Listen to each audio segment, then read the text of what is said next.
ನಮಸ್ಕಾರ. First tube ನ ಮತ್ತೊಂದು ವಿಡಿಯೋಗೆ ಸ್ವಾಗತ. ಸ್ನೇಹಿತರೆ, ಮನುಷ್ಯನಿಗೆ ಆಸೆ ಅನ್ನೋದು ಸಹಜ. ಅದರಲ್ಲೂ ಚಿನ್ನ ಅಥವಾ ಬಂಗಾರ ಅಂದ್ರೆ ಯಾರು ತಾನೇ ಇಷ್ಟ ಇರೋದಿಲ್ಲ ಹೇಳಿ. ದಾರಿಯಲ್ಲಿ ಹೋಗುವಾಗ ಕೇವಲ ಒಂದು ಸಣ್ಣ ಮೂಗುತಿ ಅಥವಾ ಒಂದು ಸಣ್ಣ ಉಂಗ್ರ ಸಿಕ್ಕರೆ ಸಾಕು, ಅಬ್ಬಾ ನನ್ನ ಲಕ್ ಕುಲಾಯಿಸ್ತು, ಇವತ್ತು ನನ್ನ ದಿನ ಚೆನ್ನಾಗಿದೆ ಅಂತ ಕುಣಿದಾಡ್ತೀವಿ. ಆದ್ರೆ ಅದೇ ಬಂಗಾರ, ಅದೇ ಲಕ್ ಒಂದು ಇಡೀ ಊರಿಗೆ ಶಾಪವಾಗಿ ಬದಲಾದ್ರೆ ಹೇಗಿರುತ್ತೆ? ಹೌದು, ನಂಬೋದಕ್ಕೆ ಕಷ್ಟ ಆದ್ರೂ ಇದು ಸತ್ಯ. ಬಂಗಾರ ಸಿಕ್ತು ಅಂತ ಖುಷಿ ಪಡೋದಾ, ಅಥವಾ ಆ ಬಂಗಾರದಿಂದ ನಮ್ಮ ಊರನ್ನೇ ಬಂದು ಅಗೀತಾರೆ, ನಮ್ಮ ತಲೆಮಾರುಗಳಿಂದ ವಾಸ ಮಾಡ್ತಾ ಇರೋ ಮನೆ ಬಿದ್ದು ಹೋಗುತ್ತೆ ಅಂತ ಅಳುವುದಾ? ಇಂತಹದೊಂದು ವಿಚಿತ್ರ ಮತ್ತು ಆತಂಕಕಾರಿ ಪರಿಸ್ಥಿತಿ ಈಗ ಗದಗ ಜಿಲ್ಲೆಯ ಐತಿಹಾಸಿಕ ಗ್ರಾಮ ಲಕ್ಕುಂಡಿಯಲ್ಲಿ ನಿರ್ಮಾಣವಾಗಿದೆ.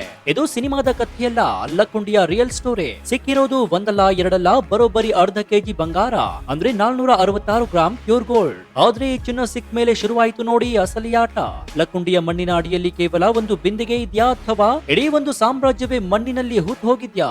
ಸರ್ಕಾರ ಈಗ ಜೆಸಿಬಿಯನ್ನ ತಂದು ನಿಲ್ಲಿಸ್ತಾ ಇದೆ. ಊರಿಗೆ ಊರೇ ಶಿಫ್ಟ್ ಮಾಡೋ ಬಗ್ಗೆ ಚರ್ಚೆಗಳು ಕೂಡ ನಡೀತಾ ಇದೆ. ಅಷ್ಟಕ್ಕೂ ಲಕ್ಕುಂಡಿಯಲ್ಲಿ ಅಂತಹದ್ದೇನಿದೆ? ಇದು ರಾಜರು ಮುಚ್ಚಿಟ್ಟ ನಿಧಿನ, ಕಳ್ಳರು ಬಚ್ಚಿಟ್ಟ ಆಭರಣನ, ಅಥವಾ ಯುದ್ಧದ ಭಯಕ್ಕೆ ಶ್ರೀಮಂತರು ಹೂತಿಟ್ಟ ಚಿನ್ನಾನ?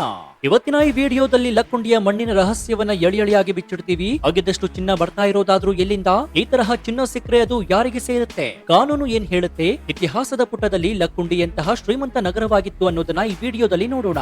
ಆದ್ರೆ ಅದಕ್ಕೂ ಮುನ್ನ ನಿಮ್ಗೇನನ್ಸುತ್ತೆ? ನಿಧಿಯಾಸೆಗಾಗಿ ಲಕ್ಕುಂಡಿ ಎನ್ನುವಂತಹ ಪುರಾತನ ಐತಿಹಾಸಿಕ ಹಿನ್ನೆಲೆಯನ್ನ ಒಳಗೊಂಡಿರುವಂತಹ ಇಡೀ ಗ್ರಾಮವನ್ನ ಸರ್ಕಾರ ಅಗಿಯೋದು ತಪ್ಪಾ ಸರಿನಾ? ನಿಮ್ಗೇನನ್ಸುತ್ತೆ ಅಂತ ಕಮೆಂಟ್ ಮಾಡಿ, ಹಾಗೂ ವಿಡಿಯೋಗೆ ಲೈಕ್ ಕೊಡಿ. ನಿಮ್ಗೆಲ್ಲ ಈ ಕಥೆ ಎಲ್ಲಿಂದ ಶುರುವಾಯಿತು ಅಂತ ಗೊತ್ತೇ ಇದೆ. ಬಾಲಕನಿಗೆ ನಿಧಿಯ ಮಡಿಕೆ ಸಿಗುತ್ತೆ, ಅಲ್ಲಿಂದ ಶುರುವಾಯಿತು ನೋಡಿ ನಿಧಿಯ ಆಟ.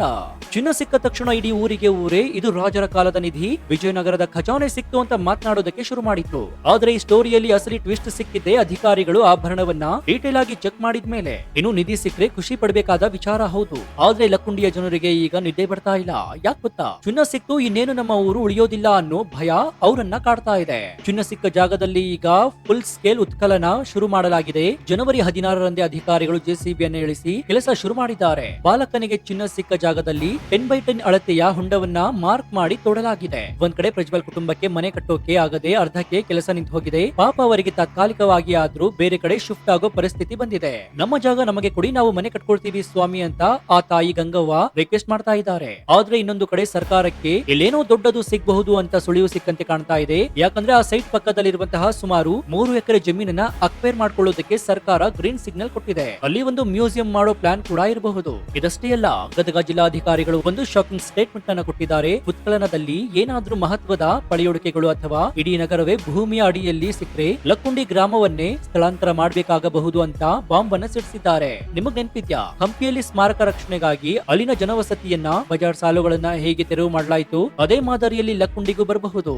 ಅಗತ್ಯದಲ್ಲಿ ಸ್ಮಾರಕಗಳು, ದೇವಾಲಯಗಳು ಅಥವಾ ಅರಮನೆಯ ಭಾಗಗಳು ಸಿಗ್ತಾ ಹೋದ್ರೆ ಅದರ ಹಿಸ್ಟೋರಿಕಲ್ ವ್ಯಾಲ್ಯೂ ಜಾಸ್ತಿ ಆಗ್ತಾ ಹೋಗುತ್ತೆ. ಆಗ ಇಡೀ ಊರನ್ನೇ ಸಂರಕ್ಷಿತ ಪ್ರದೇಶ ಅಂತ ಘೋಷಣೆ ಮಾಡಿ ಜನರನ್ನ ಖಾಲಿ ಮಾಡಿಸಬೇಕಾಗಿ ಬರಬಹುದು. ಇದು ಅಲ್ಲಿನ ಜನರಲ್ಲಿ ನಡುಕವನ್ನ ಹುಟ್ಟಿಸಿದೆ.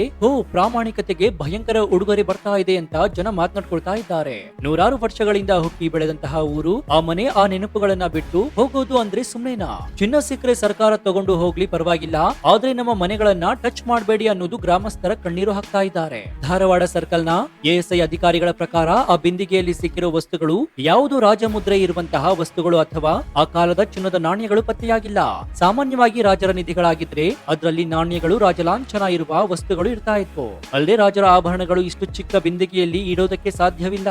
ಅವುಗಳ ಗಾತ್ರ ಮತ್ತು ವಿನ್ಯಾಸವೇ ಬೇರೆ ಇರುತ್ತೆ. ಹಾಗಾದ್ರೆ ಇದು ಯಾರದ್ದು? ಅಧಿಕಾರಿಗಳ ಪ್ರಿಲಿಮಿನರಿ ರಿಪೋರ್ಟ್ ಪ್ರಕಾರ ಇಲ್ಲಿ ಸಿಕ್ಕಿರುವುದೆಲ್ಲವೂ ಸಾಮಾನ್ಯ ಜನರು, ಅಂದ್ರೆ ಆಗಿನ ಕಾಲದ ಶ್ರೀಮಂತರು ಬಳಸ್ತಾ ಇದ್ದ ಆಭರಣಗಳು.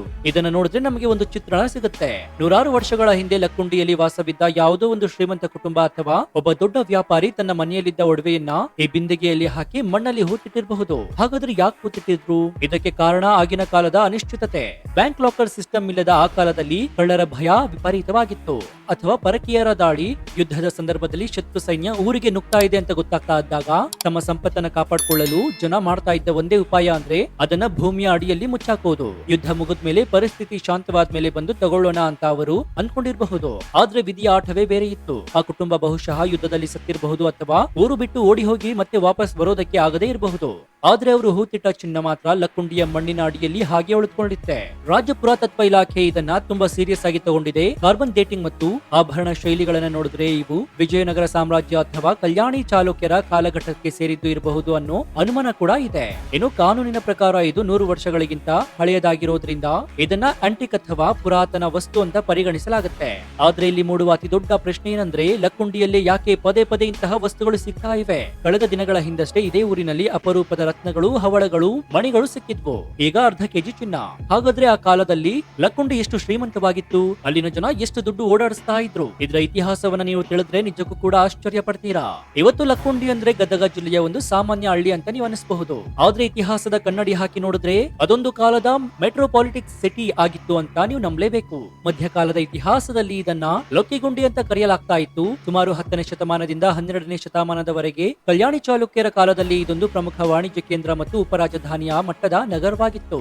ನಂತರ ಹೊಯ್ಸಳರು, ಕಲಚೂರಿಗಳು ಮತ್ತು ಸೆಪ್ನರು ಕೂಡ ಇಲ್ಲಿ ಆಳ್ವಿಕೆ ನಡೆಸಿದ್ದಾರೆ. ಏನೋ ಲಕ್ಕುಂಡಿಯ ನಿಜವಾದ ತಾಕತ್ತೇನ್ ಗೊತ್ತಾ?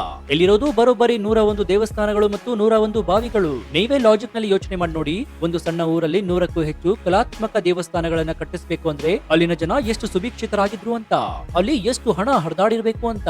ಎಲ್ಲದಕ್ಕಿಂತ ಮುಖ್ಯವಾದ ವಿಚಾರ ಏನಂದ್ರೆ ಇತಿಹಾಸಕಾರರ ಪ್ರಕಾರ ಲಕ್ಕುಂಡಿಯಲ್ಲಿ ಒಂದು ಟಂಕಸಾಲೆ ಇತ್ತಂತೆ. ಅಂದ್ರೆ ಇವತ್ತು ನಮ್ಮ ದೇಶದ ಹಣವನ್ನ, ನೋಟುಗಳನ್ನ RBI ಹೇಗೆ ಪ್ರಿಂಟ್ ಮಾಡುತ್ತೋ ಹಾಗೆ ಆ ಕಾಲದಲ್ಲಿ ಚಿನ್ನದ ನಾಣ್ಯಗಳನ್ನ ತಯಾರು ಮಾಡಲು ಫ್ಯಾಕ್ಟರಿ ಲಕ್ಕುಂಡಿಯಲ್ಲಿ ಇತ್ತಂತೆ. ಅಲ್ಲಿ ಸಿಕ್ಕಿರೋ ಹಲವಾರು ಶಾಸನಗಳಲ್ಲಿ ಟಂಕಸಾಲೆ ಉಲ್ಲೇಖವಿದೆ. ಪೊನ್ ಗದ್ಯಾಣ ಅನ್ನುವಂತಹ ಬಂಗಾರದ ನಾಣ್ಯಗಳನ್ನ ಅಲ್ಲಿ ಟಂಕಿಸ್ತಾ ಇದ್ರು.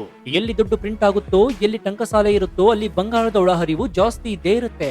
ವ್ಯಾಪಾರಿಗಳು, ಸಾಹುಕಾರರು, ರತ್ನವರ್ತಕರು ಇಲ್ಲಿ ಬಂದು ನೆಲೆಸಿದ್ರು. ಲಕ್ಕುಂಡಿ ಅನ್ನೋದು ಆಗಿನ ಕಾಲದ ಬಿಸಿನೆಸ್ ಹಬ್ ಆಗಿತ್ತು. ಆದ್ರೆ ಒಂದು ನಗರ ಎಷ್ಟು ಶ್ರೀಮಂತವಾಗಿರುತ್ತೋ ಅದು ಅಷ್ಟೇ ಅಪಾಯದಲ್ಲಿರುತ್ತೆ.